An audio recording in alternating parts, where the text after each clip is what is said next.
Welcome back to another episode of the Canon on the Boomer Bust channel. I'm your host Terry, and today talking about the Loki series finale, season finale, whatever you want to call it.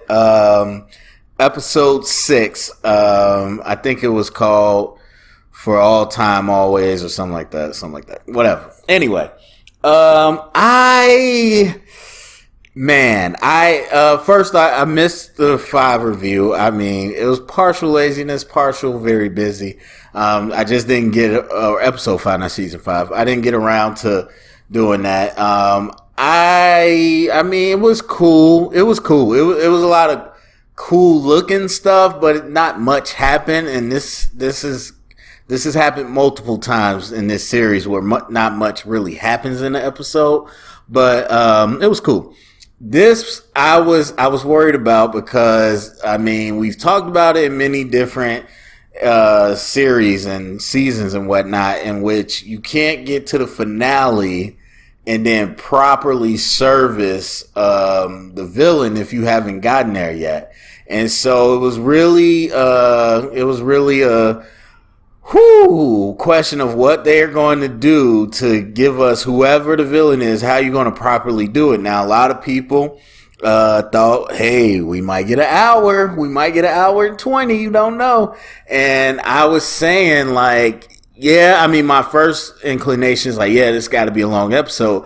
But then I go back to the other series and I'm like, this could very well be the shortest one of the season. And it ended up being the second shortest. So was not shocked when I saw the runtime. But either way, we get Kang, and I'm not gonna lie to you. I went back and forth, and a lot of people, I'm sure did. My prediction was that it was going to be a Loki variant, and that right at the end, after they defeat him, not right at the end, but after they defeat him, he's going to allude to like something bigger, somebody else that he's working for, and that would kind of tip us off to Kang. That's what I thought would happen. Made sense to me.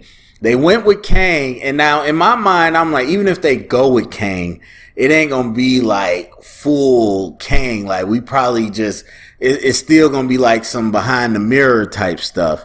And so I was really shocked to see it was actually Kang, and or Jonathan Majors at least. And so I was like, I don't know, man. I just really wondered what they would do. Like, it just, I don't know. That was the best part of the episode, is the whole uneasiness. It was like, oh crap, this is Jonathan Majors, this is Kang, they really doing this. And so it was like, how are they going to make this work? That's the part I didn't love. I mean, I think this idea of a bunch of variants, so we're going to see Kang again in a different version of him, that's cool. That's cool. I don't hate that, that's cool.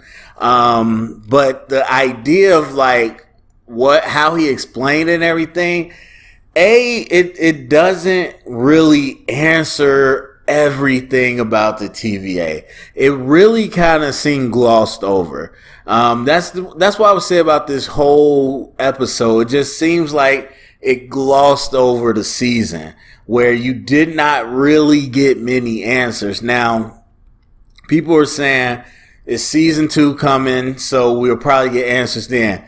If you leave on a cliffhanger, sure. Do you want to see people's character arc continue and go and see where it ends up? Sure. That's what you do season from season. You don't leave like just fundamental plot holes from season to season. You set up this world, and if you go in multiple seasons, you should be focusing the first season on setting up this world. And they do give us this world as we think it is, but when we're talking about what it actually is and how it operates, we don't get a whole lot.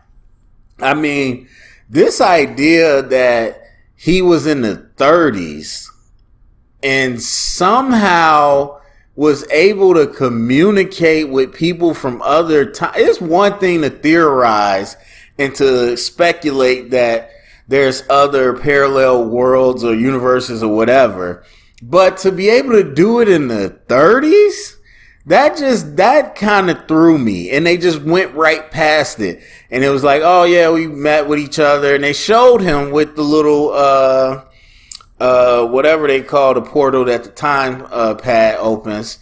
And so they show him walking through that portal. I'm just like, it's still the 30s though. Where did he get that from? How did he figure that out? And so then they're like, well, we start sharing technology with each other. And it's just like, that don't make any sense. And so, but they continue on, and I don't know. I'm kind of confused, because I get the whole, all of us were fighting. I was the last one, whatever. Now explain to me how him dying causes, obviously with the branches, if they don't prune them, then they, grow out of control. But explain to me how him dying causes this event where the other kings come back. He said he killed them already. So he said he was the last one remaining. So how does him dying now make, I don't get it. I mean, he did say that the kings would be created, he would win, and then he would come back. So does that mean this same exact king is coming back too? And why does it start all over again? I'm really confused at how that works. Then you got all the small things, like the whole variance. None of it makes sense still. You talk about Sylvie, we don't know why she was picked up. But also, again, if you're talking about the sacred timeline, their timeline, anybody that's not like our Loki is a variant from birth. So why weren't they picked up? Nothing he said explained that. And so obviously Mobius then gets jet ski. Now that you can do in season 2, but we weren't happy about that. Renslayer, no clue where she's going. I mean, I don't know. I mean, and again, you could pick her up in season 2, but it just seemed like it put a whole lot of questions, more so than it gave any answers. And then, of course, you got Loki's going to be in Doctor Strange 2 along with Wanda. So it's just, I don't know. It's what I would not want these shows to become. And WandaVision felt a little bit like that, but we got closure. Falcon and Winter Soldier, I don't think they were bad at this at all. But this show kind of felt like what I was afraid of, which is you're going to have Marvel using these shows to just set up questions, not lead into, not, organically mesh, but just have stuff happen and leave cliffhangers to be answered in movies. And that's what I don't want. Again, I don't think that was really what WandaVision did. Like, obviously it was a big, end credit scene, but we came to the conclusion of that story, her and Westview. And then Falcon and Winter Soldier, we really concluded that story. But this one felt like more of what I was afraid of, where it was just like, oh, some stuff happened. Oh, better watch the movies. And I hope that's not the level we get to. But I don't know how I feel about Jonathan Majors' performance. Now, what I'm thinking is they're like, okay, this is the one that survives. He's been around for a while. He's been by himself in isolation. He's more eccentric, but the other Kangs, he's going to be a little more ruthless or whatever. And so I'm obviously thinking that they're going to allow that to be a vehicle for him to have different versions. So we'll see. But this, I don't know. I don't know what you call it, Riddler. Some people say Riddler. I don't know if Riddler's always like that, but a little bit of Joker, a little bit just manic. It was just like, what is this? Okay, what is this?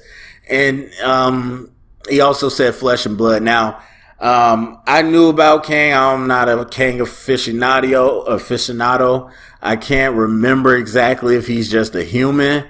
But I thought that was interesting when they pointed that out. So we'll see. We'll see how the reception for Kang is. But overall, I just thought the finale was okay. The best part to me was Sylvie kind of, I wouldn't say betraying Loki, but she pretty much, I mean, she put a stand. I don't know if they're going to continue that love story or what. It seems kind of, final that she's not feeling you the way you're feeling her. And that's just what it is. And so will they continue to pursue one more time and try to change her mind? I don't know. And I don't know what Sylvie's going to do or what she thought she was going to do after killing him. So, but all that I'm not worried about. Like I said, that was my favorite part because you set up this really tough either or in which they had to choose. They chose two different things, and Sylvie reverted back to what she was this entire time. She was a machine looking for revenge, and that's all she really cared about. So that was the best part to me. But everything else is just, I don't know. I just feel like it wasn't. It didn't really give us what it needed to, at least for me. So anyway, that's it for me. Go down in the comment section. Let me know what you think. Share it around. Get the conversation started. Thumbs up. Subscribe. And remember, if you heard it here, it's official canon.